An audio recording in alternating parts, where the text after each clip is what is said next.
What is up, guys? Sarcasm here, and today I have episode 2 of Osprey Gunner with Every Gun, where I essentially get an Osprey Gunner with every gun. Very good, guys, but this episode is using the M16 assault rifle, and first off, let me just start by saying I'm definitely not a huge fan of this gun. I basically feel like it's the Type 95, just weaker in just about every single situation, but if you do want to go against my recommendations, you just want to use this gun for whatever reason, then I would suggest using it with the setup that I'm using here, and that is, first of all, the red dot sight and rapid fire attachments with the 2 attachment proficiency. And the red dot sight is just because I'm not a big fan of the iron sights as well, but if you do like the iron sights for some reason, then you feel free to use that. But the rapid fire is definitely a must on the 3 burst weapons, and you may say that rapid fire is useless on the burst weapons, but it's actually not. So it doesn't actually only increase the fire rate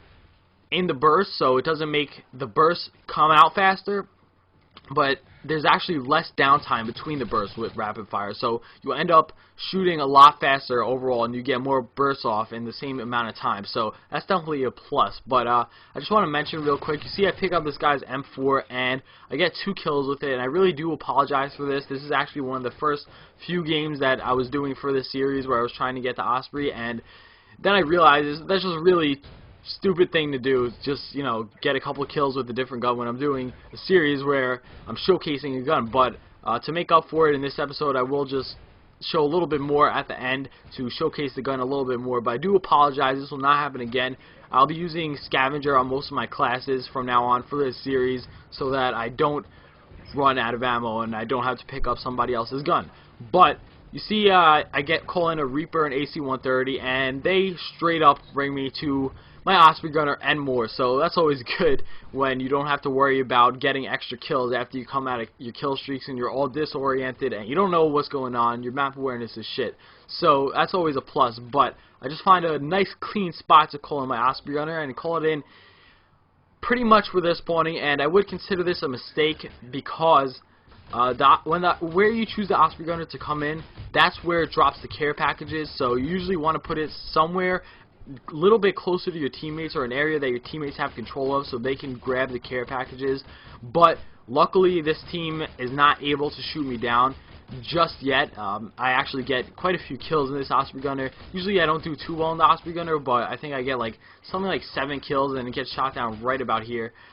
So overall it was decent, but it still is not very efficient in terms of what it costs to get it compared to what the amount of kills you get in return, even with the care package. Not really worth it in my opinion. But this series is about getting to it mainly, not the actual Osprey Gunner itself. So you see in this game, I'm playing defensive a lot, and that's really what you have to do with this gun, the M16. You really have to use cover effectively like I'm doing here. You do have to head glitch a little bit, and one thing I want to mention, you'll notice I'm using marksman. You can see those red names from across the map, and that is because when you're playing defensive and you're playing the long to mid-range game, marksman helps you out a lot. Obviously, as you see here, I'm barely able to see the actual people, but just by seeing their names, I'm able to take them out. So that's very helpful when you're using a defensive weapon like I am, and that helped me out a lot in this game. But yeah, basically with this gun, I just try to sit back and wait for the people to come to me, because believe me, you cannot play aggressive with this gun. It will get you killed because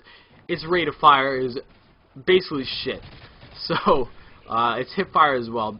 This is not an aggressive gun. You have to sit back, be patient, and I know I'm playing a little bit campy, but that's what you have to do with this gun if you want to be successful. But anyway, thanks for watching, guys. I hope you enjoyed. Leave me some feedback in the comments below. If you missed the first episode of this series using the M4A1, I'll leave the link to that as an annotation and in the description, so definitely check that out if you haven't already. And that's about it.